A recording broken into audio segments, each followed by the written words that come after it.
चाक है जिगर फिर भी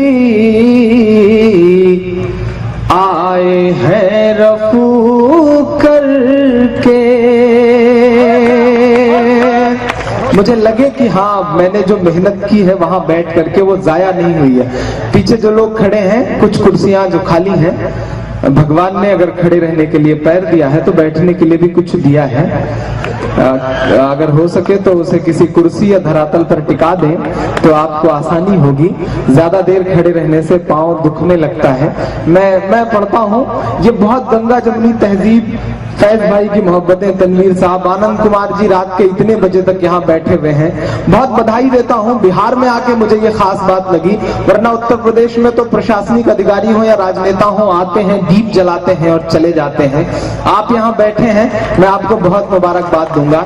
और मैं एक बात कहता हूँ फैज भाई, ये बैठे हैं, ये बहुत बड़ी बात है, क्योंकि कवि और शायर जो है वो समाज का आईना होता है, और आईने के सामने वही बैठने की हिम्मत कर सकता है जिसके दामन में दाग ना हो।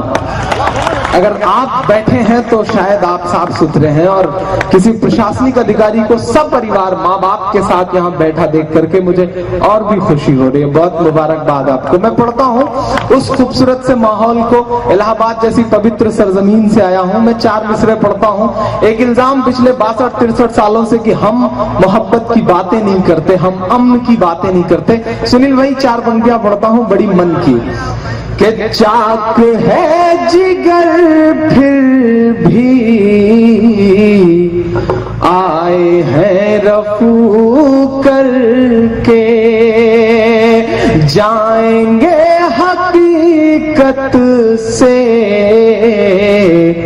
तुमको रूबरू करके, जाएंगे हकीकत से तुमको रूबरू करके। प्यार की बड़ी इससे और मिसाल क्या होगी,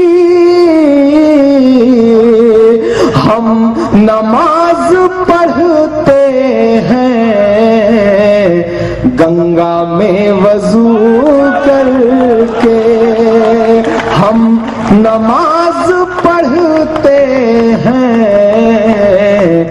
गंगा में वजू करके। 4 पंक्तियां और पढ़ता हूं। जब इस तरह की महफिलें मिलती हैं, कुछ अच्छे लोग सामने एक साथ दोनों धर्मों के लोग बैठ करके सुनने वाले मिलते हैं, तो ऐसा लगता है कि कहीं ना कहीं वो खाई पट रही है जो हमें बहुत बड़ी होती दिखाई पड़ती है।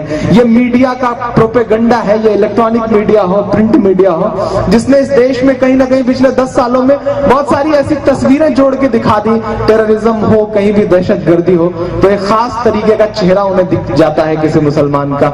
लेकिन उन्हें वो बिल्कुल नहीं दिखता जब महाराष्ट्र पे अटैक होता है आतंकवादियों का, और उसके बाद वहां का मुसलमान इकट्ठा होकर के सरकार को लिखित तौर पे ये देता है कि हम हिंदुस्तान की कब्रिस्तानों में दहशतगर्दों की लाशों को दफनाने की इजाजत नहीं देते। काश इस देश की मीडिया को वो चेहरा भी दिखाई पड़ता। मैं 4 मिसरे पढ़ता हूं कि माँ तेरे सीने को कभी भी चाक न होने देंगे हम, माँ तेरे सीने को कभी भी चाक न होने देंगे हम। ये माँ बेटे का रिश्ता है, खाक न होने देंगे हम। ये माँ बेटे का रिश्ता है, खाक न होने देंगे हम। दहशत गर्दों को अपनी कब्रिस्तानों में देख के जगह, भारत माँ की मिट्टी को नापाक न होने देंगे हम। भारत माँ की मिट्टी को नापाक न होने देंगे हम। बहुत शुक्रिया। आपने जो तालियां बजाई हैं इनसे मेरे बाल बच्चे पल जाएंगे जो अभी पैदा नहीं हुए हैं। और अगर रात रात भर इसी तरह मुशायरे कवि सम्मेलन होते रहे तो ना होने की पूरी उम्मीदों के साथ मैं इसे फिर से पढ़ता हूँ। आप बहुत अच्छा सुन रहे हैं, मुझे पता है बिल्कुल थक चुके हैं आप, लेकिन मैं उतना ही थका हूँ जितना आप थके हैं, इसलिए आपकी जिम्मेदारियां बढ़ जाती हैं। माँ तेरे सीने को कभी भी चाक न होने देंगे हम। विश्व कप में पाकिस्तान के खिलाफ मैच, चाहे पहले बल्लेबाज कामरान अकमल को आउट करना हो या आखिरी बल्लेबाज मिसबाहुल हक को गेंद लेकर के जहीर खान दौड़ते हैं, तब लगता है कि असली हिंदुस्तान है। मैं पढ़ता हूँ। माँ तेरे सीने को कभी भी चाक न होने देंगे हम, ये माँ बेटे का रिश्ता है खाक न होने देंगे हम। दहशत गर्दों को अपनी कब्रिस्तानों में दे के जगह, भारत माँ की मिट्टी को नापाक न होने देंगे हम। भारत माँ की मिट्टी को। निकट जी आपकी भी थोड़ी सी दाद मिले, अनामिका जी भी आपकी भी थोड़ी सी दाद मिले। मैंने आपके उन शेरों पे बहुत दाद दी है जो मेरी कम समझ में आए थे, फिर भी मैंने बैठे बैठे दाद दी है, तो मेरी चीजें तो समझ में आ रही हैं। मैं 4 मिसरे पढ़ता हूँ, बहुत अच्छे लोग यहाँ बैठे हैं, बड़े सलीके के लोग बैठे हैं। 4 पंक्तियां पढ़ता हूँ कि सभी के सामने एक दिन जरूर आता है। अब वो लोग बचे हैं जो कविता और शायरी को समझने वाले लोग हैं। सभी के सामने एक दिन जरूर आता है, ये हुस्न फानी है क्यों कर गुरूर आता है, ये हुस्न फानी है क्यों कर गुरूर आता है। किसी भी क्रीम या पाउडर से कुछ नहीं होता। अगले मिसरे में मुझे दाद चाहिए आपकी। किसी भी क्रीम या पाउडर से कुछ नहीं होता, नमाज पढ़ने से चेहरे पे नूर आता है, नमाज पढ़ने से चेहरे पे नूर आता है। वो पिछले दिनों सुनील भाई एक हादसा हुआ था, हमारे देश का एक बड़ा खूबसूरत सा चेहरा जो पड़ोसी मुल्क में चला गया, पड़ोसी मुल्क के एक व्यक्ति से उसने शादी कर ली। मैं नाम नहीं लूंगा, नहीं आप जान जाएंगे कि मैं सानिया मिर्जा की बात कर रहा हूँ। मुझे बड़ी तकलीफ हुई, नौजवानों को हुई थी, क्योंकि उन्हें लगा कि जब हम लोग हैं इस देश में तो पड़ोस में जाने की जरूरत क्या है, इतने तमाम जिंदा दिल लोग बैठे हैं। मैंने बड़े सलीके के उन्हें 4 मिसरे बतौर सुझाव बतौर सलाह दिए, जो पूरा प्रोपेगेंडा हुआ, बड़ा लंबा चौड़ा एक तरह से ताम झाम हुआ उस शादी पर। मैंने 4 मिसरे कहे, आनंद जी सुनिएगा, मैंने बड़े सलीके से सुझाव दिया। हैदराबाद में उनके माता पिता बैठे थे, तब ये सुझाव दे के आया। उन्होंने कहा काश इमरान साहब आप पहले मिले होते।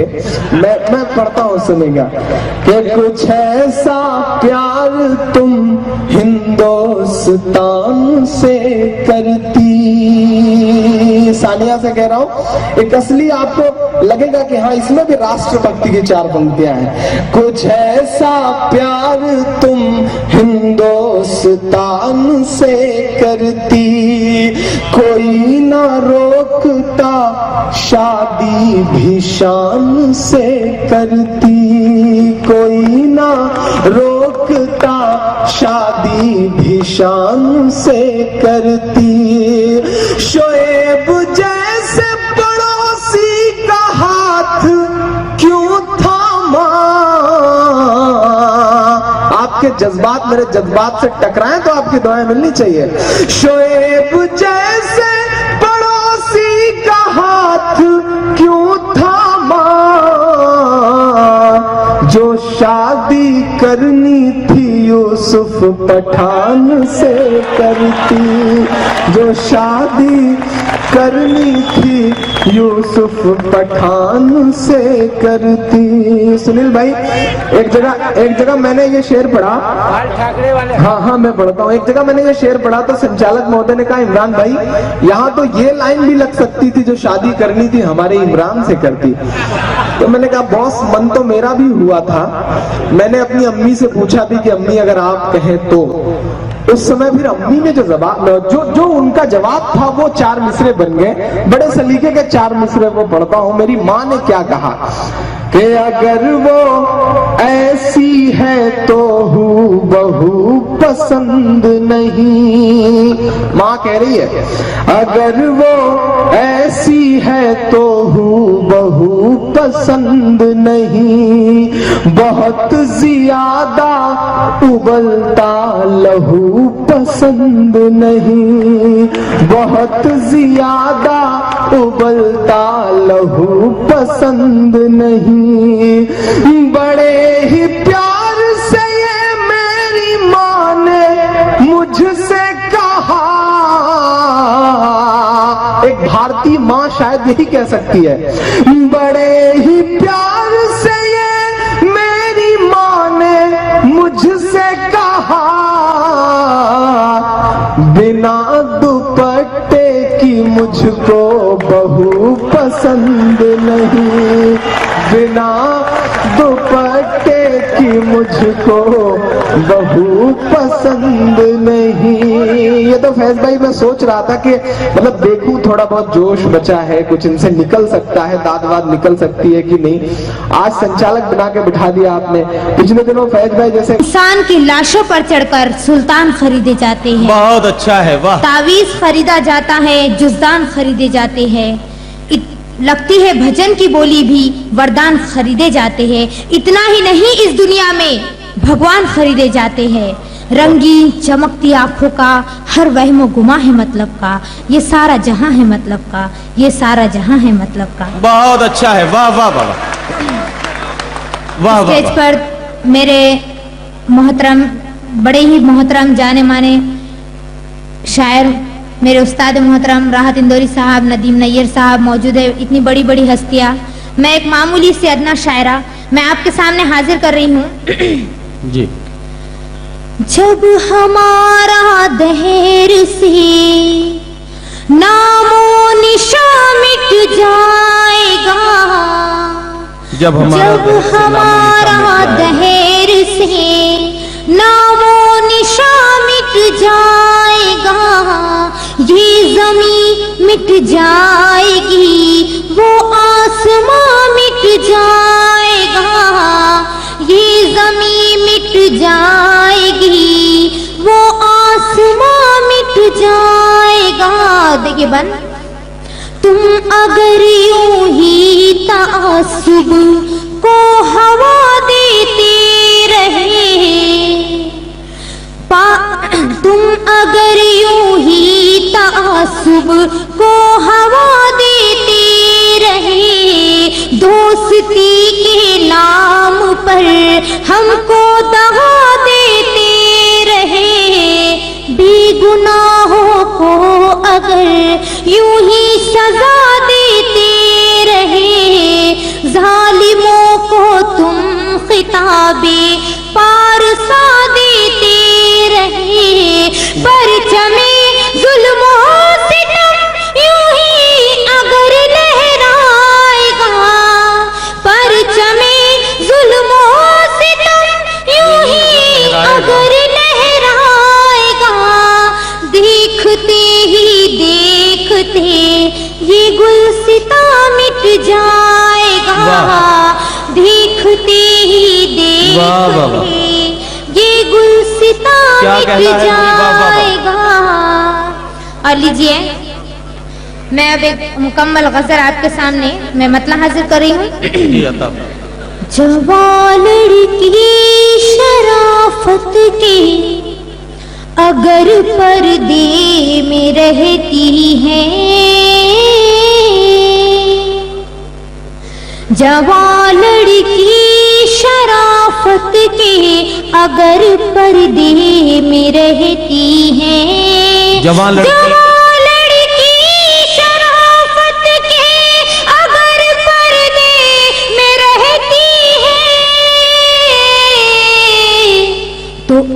इज्जत उसके घर वालों की हर शोबे में रहती वाह। है।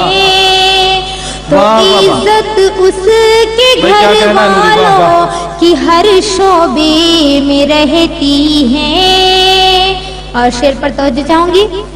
अंधेरा देर तक गालिब किसी शय पर नहीं रहता। अंधेरा देर तक गालिब किसी शय पर नहीं अंधेरा रहता। देर तक गालिब किसी शय पर नहीं रहता।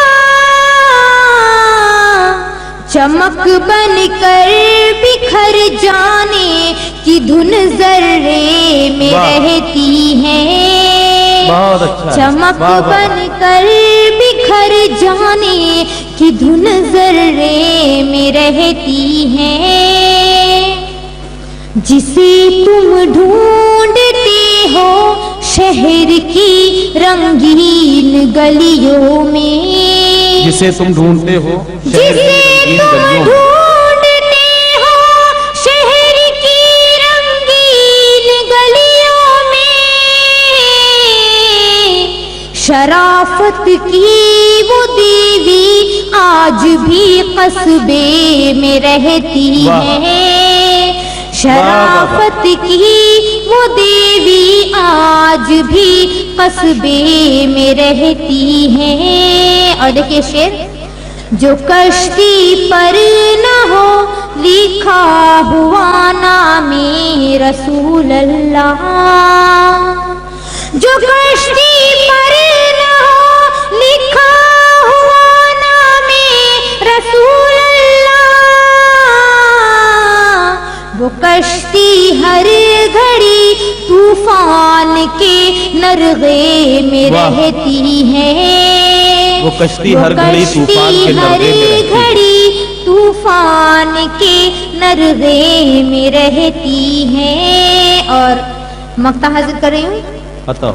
हवाओं में बिखर जाने से क्या हासिल है ए नूरी। हवाओं में बिखर जाने से क्या हासिल है ए नूरी। हवाओं में बिखर जाने से क्या हासिल है ए नूरी। वो खुशबू मोतबर होती है जो कमरे में वाह। रहती है।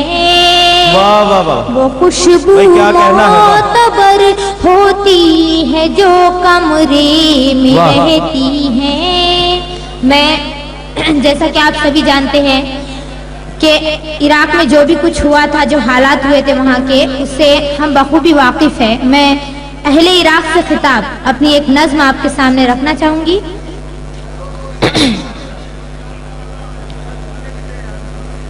जी जी पढ़िए आप। अपने हालात पे आशिकों को बहाने वालों। अपने हालात पे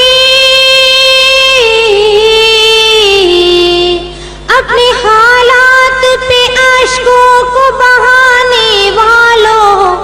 अपना मकसद है यहाँ क्या ये जरा पहचानो। वाह।